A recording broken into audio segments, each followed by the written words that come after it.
వెళ్ళి అమ్మను కాస్త వదచ్చు. వెళ్ళి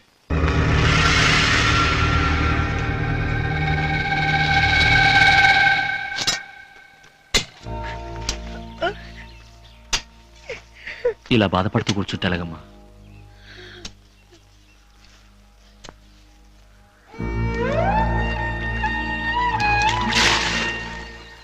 చెల్లి పెళ్లి గురించే కానీ ఆలోచన. దిగులు పడకు, నేనున్నాను. నరసింహ, ఎవరికి తెలియకుండా మీ మావయ్య కొడుక్కి హడావుడిగా పెళ్లి చేస్తున్నారు. వీళ్ళని ఎవరైనా లోపల రానిచ్చింది?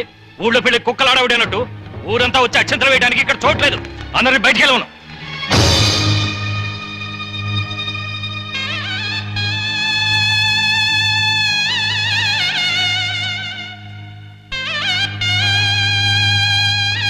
తప్పుకరా.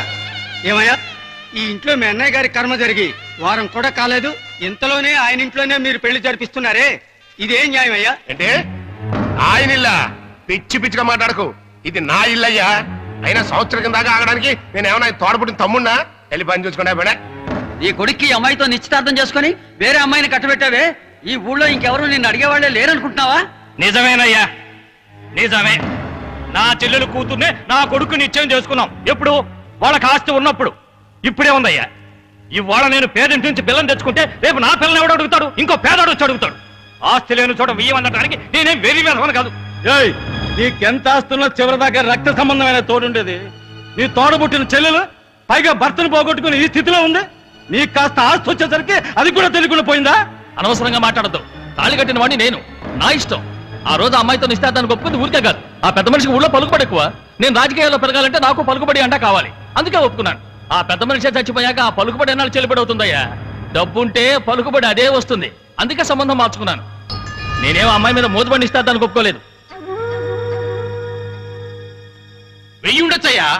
ఈ ఊళ్ళో పెళ్ళంటూ జరిగితే మన ఊరి సంప్రదాయ ప్రకారం ఆ భగవంతుడి సన్నిధానంలో పిల్లని పిల్లవాడిని ఇష్టమేనని అడిగి ఆ తర్వాత కదా పెళ్లి చేయాల్సింది. మీ ఇష్టానికి మీ ఇంట్లో చేసుకుంటే ఎట్లా?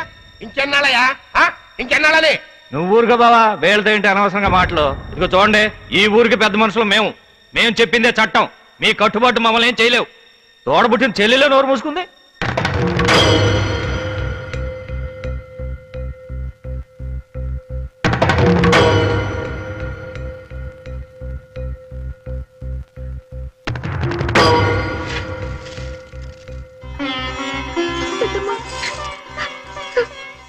చల్లగా ఉండమ్మా.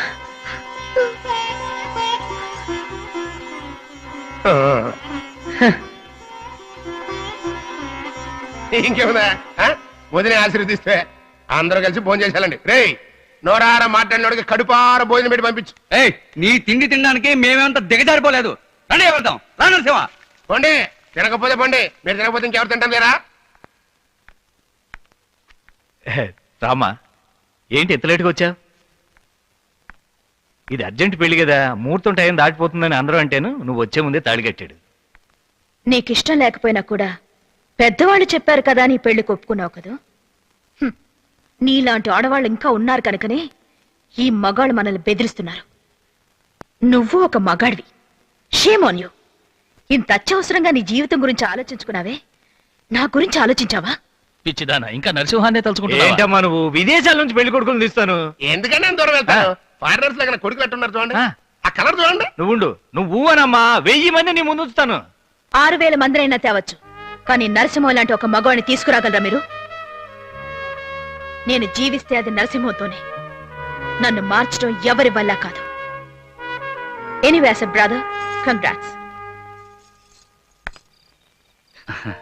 ఏంటమ్మా ఇది?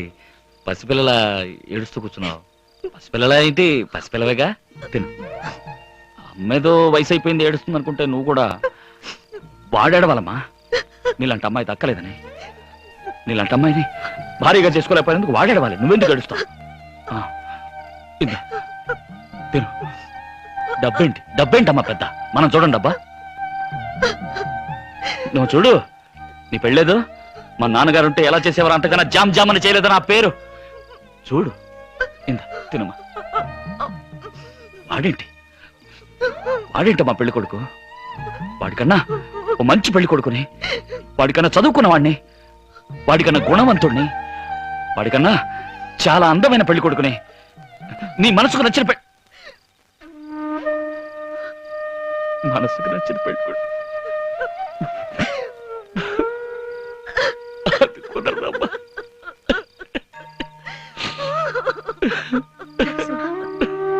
వద్దురా బాబు, వద్దు. అమ్మా ఏడవద్దమ్మా, ఏడవద్దు. ఒరే, అందరినీ ఓదార్చే నువ్వే ఇలా ఏడిస్తే ఎలారా? చూడు, మనకు భగవంతుడు ఉన్నారా? అమ్మా ఏడవద్దమ్మా, నా తల్లి కదా. అమ్మా ఇదిగో తినిపించు. తినమ్మా. తినమ్మా.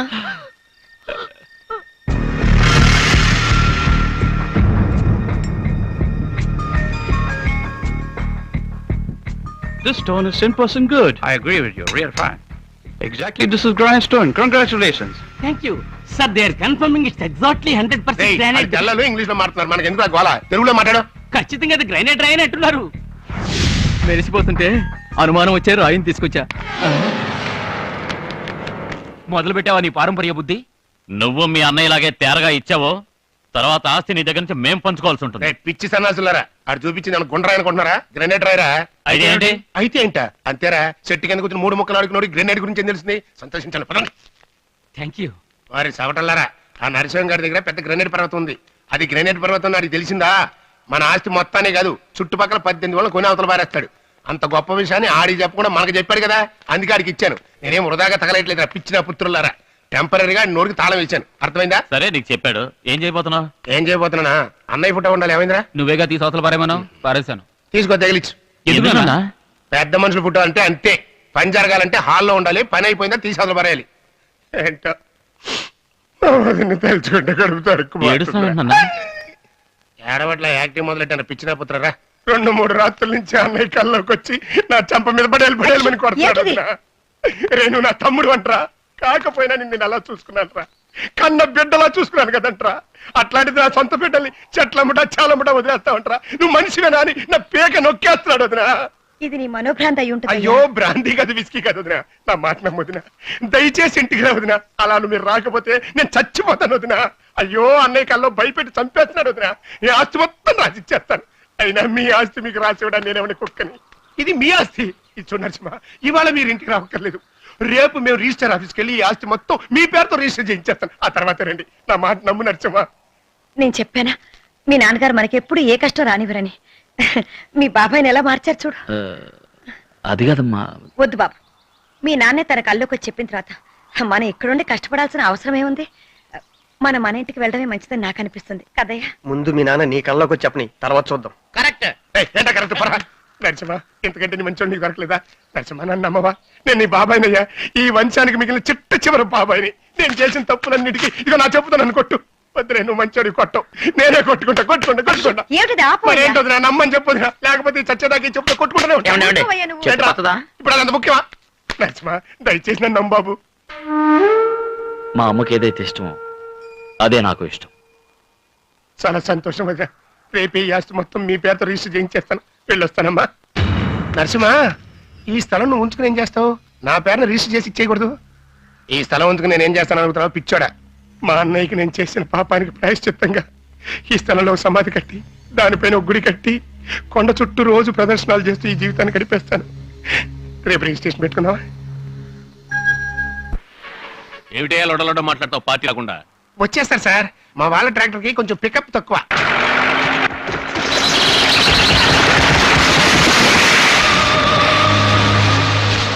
మనలాగా ఏమన్నా బెంచ్ కార్లో వస్తున్నారా? ట్రాక్టర్లో రావాలి. రోడ్డు ఘోరం, ట్రాక్టర్ ఘోరం. అంతకన్నా ఆడి పక్కన ఉంటారే 2 నేల టికెట్ గాళ్ళు, వాళ్ళు మరీ ఘోరం రా. ఇక మెయిన్ రోడ్లో వెళ్ళటం కుదరదు, వెనక్కి తిప్పి అడ్డదారులు పోనే. రిజిస్టర్ గారు ఇంకా అరగంట ఉంటారు చెప్తున్నా. అవును, రావడం మాత్రం గంటల కొద్ది లేట్ గా రండి, పోవటం మాత్రం కరెక్ట్ గా పోండి. ఏమైందయ్యా? బేరింగ్ కట్ అయిందండి, రెడీ అవడానికి ఇంకో అరగంట అవుద్ది. ఎక్కడమే బాగలేదే. Sir sir, sir. నాన్న వాళ్ళు వచ్చారు. Sir, sir. ఏంటయ్యా ఇంత లేట్ గా వచ్చారు? దాన్ని ఎందుకు అడుగుతారులేండి, వచ్చేదారిలో చెట్టుబడి వెనక్కి తిరిగి అడ్డదారిలో వస్తుంటే బేరింగ్ ఇరిగిపోయింది. అదో పెద్ద కథలేండి. ఏంటయ్యా స్కూల్ పిల్లలు లేట్ అయితే సాగు చెప్పినట్టు చెప్తావు? జరిగిందే కదండి చెప్పింది. నిన్ను వదినా, ఇవాళ మీరు కొంచెం లేట్ అయ్యారు. రిజిస్టర్ గారు రేపు మన ఇంటికి వస్తున్నారు, ఇంటి దగ్గర రిజిస్ట్రేషన్ పూర్తి అలాగే. చేశాను. వీళ్ళ ఫ్యామిలీలో అందరూ సంతకాలు పెట్టారు సార్. ఈ పత్రం మీద మిస్టర్ నరసింహ వెళ్ళు బాబు.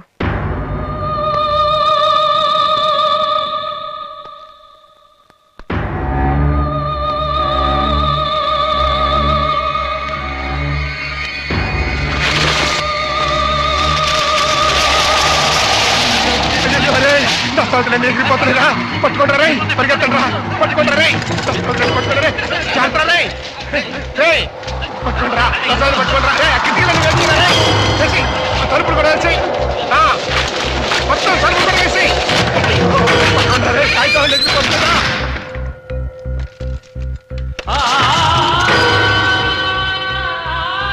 ఆగు బాబు, వద్దు. ఒకసారి కాదు, 2 సార్లు కాదు, 3వ సారి కూడా ఇలాంటి అపశకునాలు ఎదురొస్తున్నాయంటే నా మనసుకి ఎందుకో వద్దనిపిస్తుంది.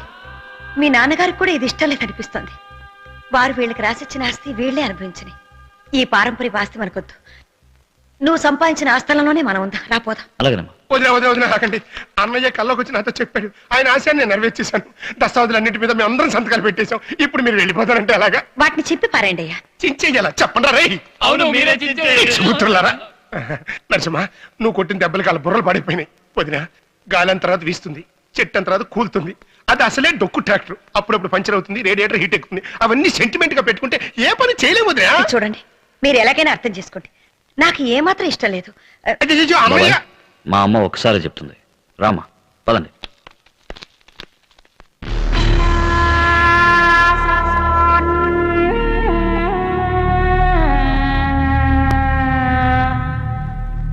మీరు ఇంకేదో ఆశిస్తున్నట్టు అనిపిస్తుంది. పెద్దగా నేను ఏమంత ఆశపడ్డాను? ఆ బంజనాలు 4 ఎకరాలు ఉంది కదా, దానికోసమే. పోనీ ఆ 4 ఎకరాలు మీరు అట్టు పెట్టుకోండి. ఆ మధ్యలో ఉంది కొండ, అది మాత్రం నాకు రాసేయండి. వట్టి కొండను రాయించుకుని ఏం చేసుకుంటారు? వారాన్ని ఏళ్ళ టికెట్. ఆ ఒక కొండతో 18 ఊళ్ళు కొంటారా? అందులో ఎవరన్నా నిధులు చెప్పారా? ఏయ్, ఆ కొండే ఒక నిధిరా పిచ్చి సన్నాసి. అది మామూలు కొండ కాదురా, గ్రనేట్ కొండ. గ్రనేట్. ఆ భగవంతుడే నీకు అండగా ఉన్నాడు నరసింహ. ఆయన ఎవరితో ఉంటే నాకు ఎందుకు కానీ మీరు పని చేయండి. ఆ కొండ మాత్రం నా పేరుతో రాసివ్వండి. లేదంటే లేదంటే నేను ఏమన్నా కాళ్ళు చేతులు దించేయగలనా? అంత సత్తా మనకి అక్కడ బాబు. ఇక నా కొడుకుల సంగతి తెలిసిందే. ఆల్రెడీ నీ చేతిలో దెబ్బలు తిని ఉన్నారు. మన ఊరోళ్ళు పిలిస్తే ఎవరు రానంటున్నారు. అందుకే పక్క నుంచి సెటప్ చేయించా. నరసింహ, అమ్మా. సమయం వృధా చేయకుండా త్వరగా పని పూర్తి చేసుకుని ఇంటికి వచ్చి. అలాగేమ్మా.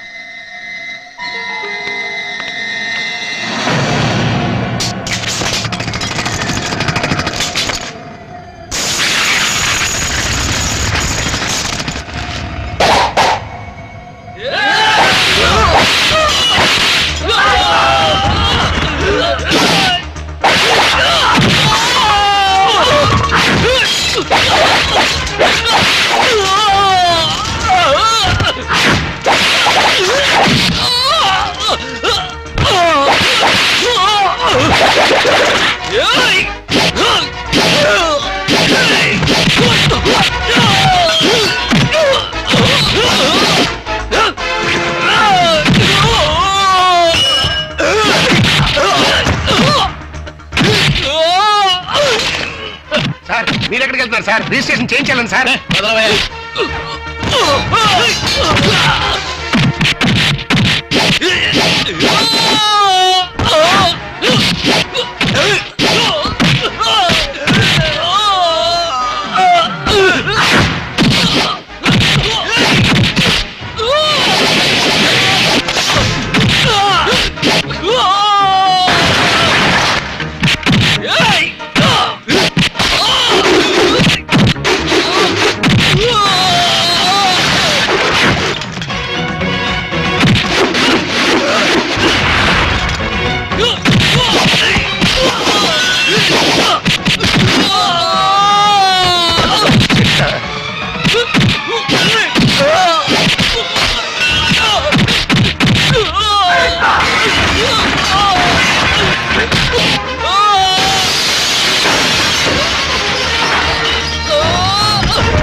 చట్టం వెంటనే శిక్షించి దేవుడు నిదానంగా శిక్షించేది ఆ కాలం.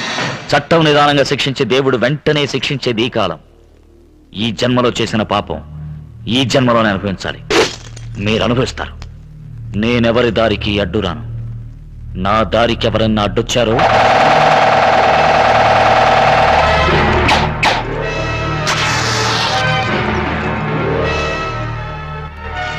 అర్థమైందిగా? నా దారి రహదారి, అడ్డు రాకండి.